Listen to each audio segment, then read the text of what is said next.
la mañana, 24 minutos. Retomamos el tema, la noticia del momento, y tiene que ver sobre el futuro del salario mínimo en Colombia. Por eso saludamos a esta hora a Jaime Alberto Arrubla Paucar, que es el decano de la Escuela de Derecho y Ciencias Políticas de la Universidad Pontificia Bolivariana. Decano, muy buenos días. Gracias por estar con nosotros aquí en Consejo de Redacción. Un saludo muy cordial a ustedes y a todos los televidentes. Decano, ayúdenos a entender este tema tan complejo, pues no habíamos visto en la historia reciente de Colombia esta situación tan compleja. Normalmente no se ponían de acuerdo el sector empresarial con el gobierno y demás, pero es que lo que estamos viendo ahora es nuevo para muchos. Es decir, nos debemos de preocupar, no nos debemos de preocupar. Todos queremos un salario mínimo alto, ¿no? Todos quisiéramos tener buenos ingresos, pero dentro de la lógica de la dinámica económica del país, ¿funciona? ¿Qué es lo que viene con lo que está pasando en este momento con el salario?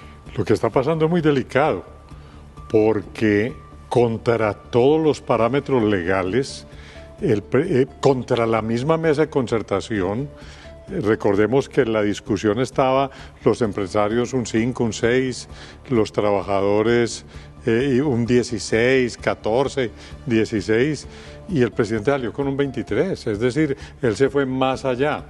Como decía por ahí un dirigente gremial, estaban pidiendo una bicicleta al niño Jesús y les trajo una motocicleta, correcto, les trajo el 23.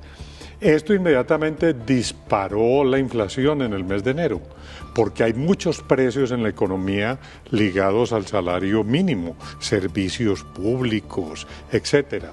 Entonces cambiaron las circunstancias económicas. No es que ya los empresarios estén aceptando el 23, es que las circunstancias cambiaron. No era lo mismo diciembre del año pasado que ahora febrero del 2026. La inflación se disparó. Sería más, hay 2 millones de trabajadores que reciben el salario mínimo, un poco más, recibiendo ya 1.700.000 más el auxilio de transporte, 2 millones. Usted se imagina el estallido social que implicaría un reversazo en esa materia. Además, una falta de humanidad. Esas personas ya programaron su vida con los nuevos ingresos. Obviamente la inflación va a estar disparada. Entonces lo que han dicho es peor para la economía ya echar atrás que quedarnos en el 23. Lo que pasa es que el presidente ya anunció que es que lo va a subir más, va a aprovechar las circunstancias y ya está hablando de subirlo a que no sean 2 millones y 2.300.000. Pero ¿por qué el presidente dice que no afectó la inflación? Pues eso lo dice él porque no le interesa ver las cifras, pero la inflación sí está disparada, lo dicen las cifras, no es sino mirarla. Yo creo que con esto se está haciendo harta política, porque es que eso de que un control, como hay en toda democracia, el Consejo de Estado está precisamente para que controle los excesos del poder presidencial en asuntos como este. Y el presidente no solamente lo reta, dice que él se va a mantener, que así no sean los factores que señala la ley 278, que él se va a mantener porque es el criterio de la OIT, el que él debe respetar sobre salario vital, y que más bien él va a convocar a unas manifestaciones para el apoyo a la medida. Mire que esto es una forma de gobernar no con el derecho, sino con impactos populares. Eso es lo que se llama en las democracias una democracia populista. Cada vez que no les gustan los controles, acuden al pueblo para que sea el pueblo el que lo respalde. Doctora Arrubla, pero quedan los empresarios y los colaboradores como en medio de ese fuego cruzado, porque ya usted lo menciona, podría subir incluso más. Háblenos de esos escenarios, esas reuniones hoy a las 11 de la mañana con este comité de concertación. ¿Qué podría pasar? Mire, ese comité está previsto en el sistema para que se pongan de acuerdo. Si no se ponen de acuerdo, es el presidente el que tiene la potestad con unos factores. Tiene que consultar el Producto Interno Bruto, tiene que consultar la productividad, es decir, son 5 factores los que señala la ley 278 para que el presidente lo haga. El presidente no los consultó, se fue a un factor extralegal. ¿Qué va a pasar ahora? Él mismo cita Él sabe que los empresarios ya están metidos en calzas prietas porque no pueden ya sostener que vuelvan a lo que se estaba discutiendo en diciembre.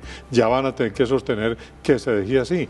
Entonces el presidente está buscando ese escenario para incluso justificar un alza mayor, según lo ha dicho.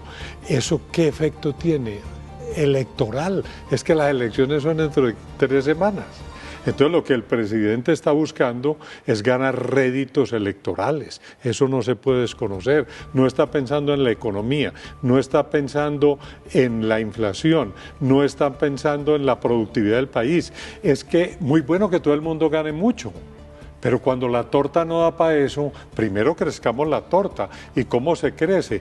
Con empresarios, con trabajo, con una economía dinámica. Si usted les pone un salario que no pueden pagar los empresarios, aquí los que se van a ver afectados son los del sector informal de la economía, que no están en esos 2 millones y obviamente van a quedar más afectados porque no van a tener la forma de obtener la rentabilidad que buscan. Y las pymes, decano, mire, ayer quienes estuvieron atentos a esta locución presidencial de 17 minutos vieron a un presidente mucho más calmado, aunque también le tiró nuevamente sus pullas a las tasas de interés del Banco de la República, pero quienes leen entre líneas quedaron muy preocupados con una palabra y es móvil, ese salario mínimo vital que puede llegar a ser móvil.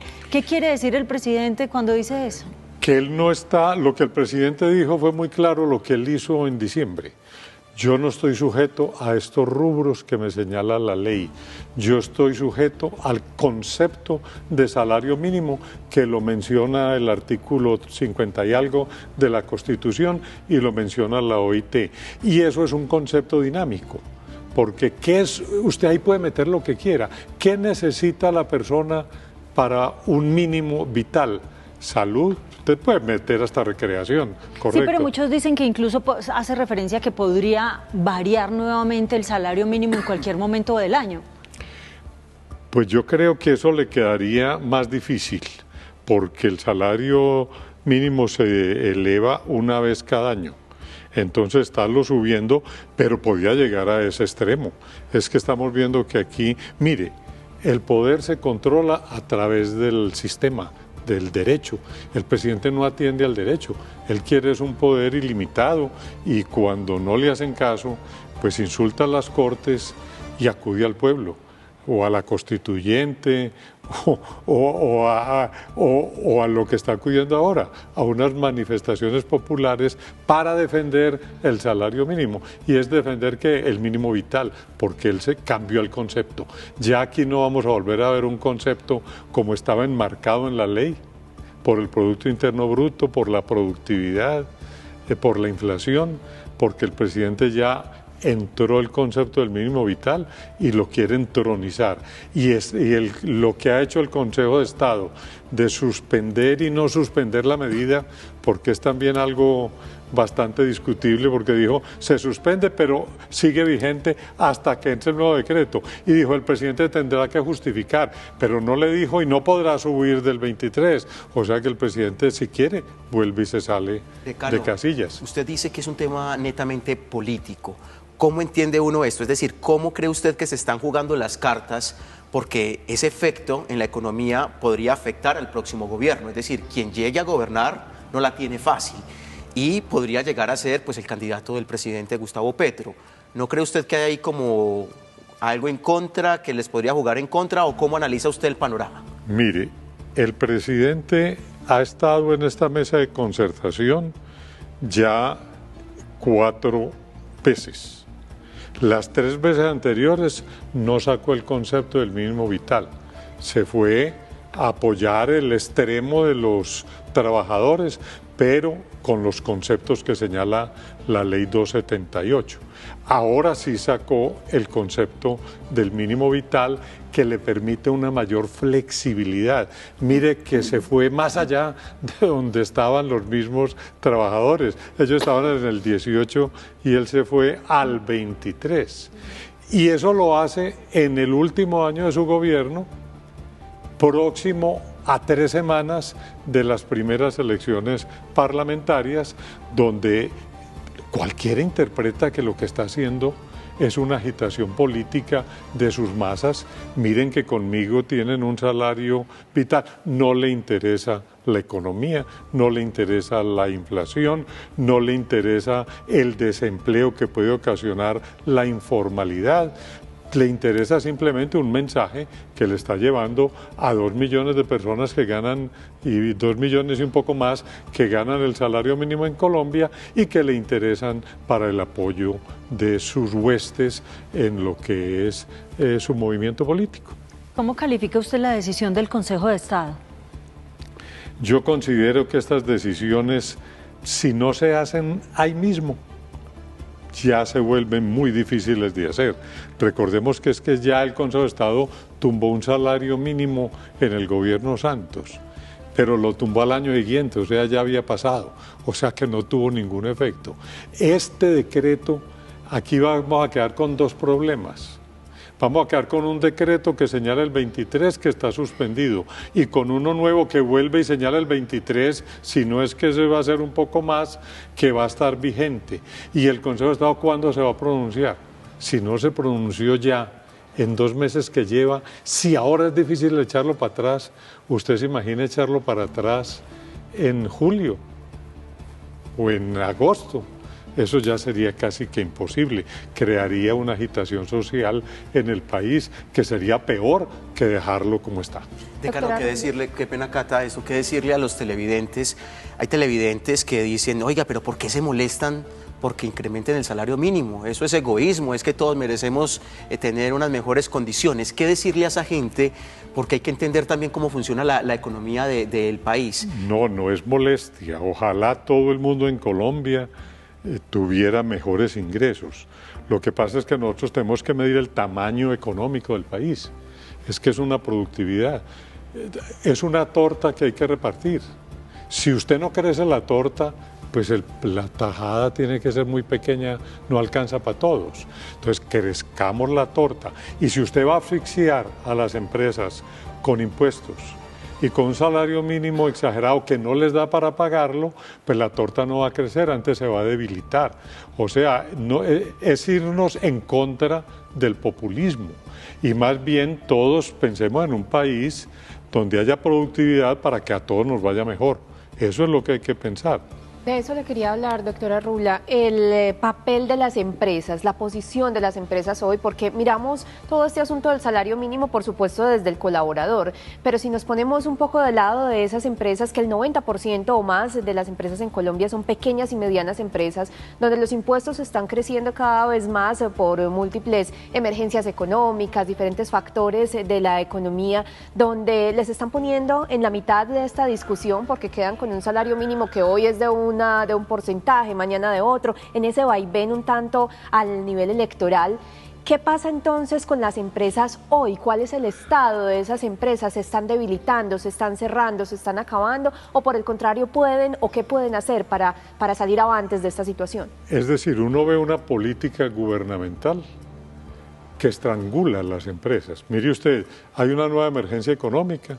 ¿Quién la tiene que solucionar? Las empresas. Y le suben el impuesto al patrimonio a empresas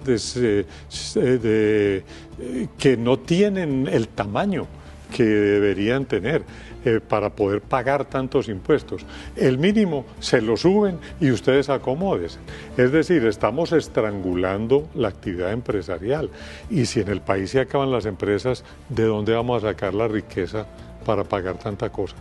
Decano, para finalizar, ¿no hay un desacato por parte del presidente cuando el Consejo de Estado pide frenar o suspender este decreto del salario mínimo vital y el presidente dice que permanecerá mientras está este decreto transitorio? Es que yo creo que la medida fue un poco tibia, con todo el respeto con el Consejo de Estado, porque lo que le dijo en la suspensión es, se suspende, pero no se suspende hasta que usted saque otro decreto. Entonces ahí va. Enseguida le dijo, y esto es para que justifique y atienda los parámetros legales.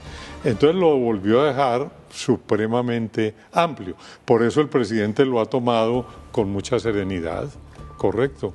Y ha dicho, sí, es que el factor debe ser el mínimo vital, que está en la OIT, que está en la Constitución, y ese es un factor que le da más para subir que los otros factores de la ley 278. El presidente es un astuto y es buen político y obviamente llama al pueblo a que lo respalde y dice que es que los ricos que están, como dijo por ahí uno de sus ministros, que están representados en las Cortes, no dejan que la gente atienda su mínima subsistencia. Una muy pequeña, y es, ¿esto no genera un efecto más grave en la economía desde el punto de vista de inflación, esta decisión del Consejo de Estado, teniendo en cuenta que genera incertidumbre? Claro, y se va a disparar todo. Mire, ya las copropiedades, todos empezamos a sentir el alza de la cuota de administración y las tarifas de los servicios se van a subir y se van a subir los colegios y se va a subir todo. Es que si usted sube el salario mínimo, sube absolutamente todo en el país. Entonces esto se vuelve un círculo inútil y subirlo exageradamente pues va a disparar la inflación también exageradamente, o sea que lo que se está haciendo con esto, vuelvo y lo digo, es política. Muy bien, Jaime Alberto Arrula, decano de la Escuela de Derecho y Ciencias Políticas de la Universidad Pontificia Bolivariana. 15 minutos de conversación, pero vale la pena para que nuestros televidentes se hagan una idea, puedan entender parte de lo que está pasando en el país. Decano, muy amable, gracias por estos minutos. Ha sido un gusto estar con ustedes y con los televidentes. Gracias. 6 de la mañana, 41 minutos. Vamos a hacer una pausa para comerciales, pero ya regresamos con más aquí en Consejo de Redacción. Volvemos.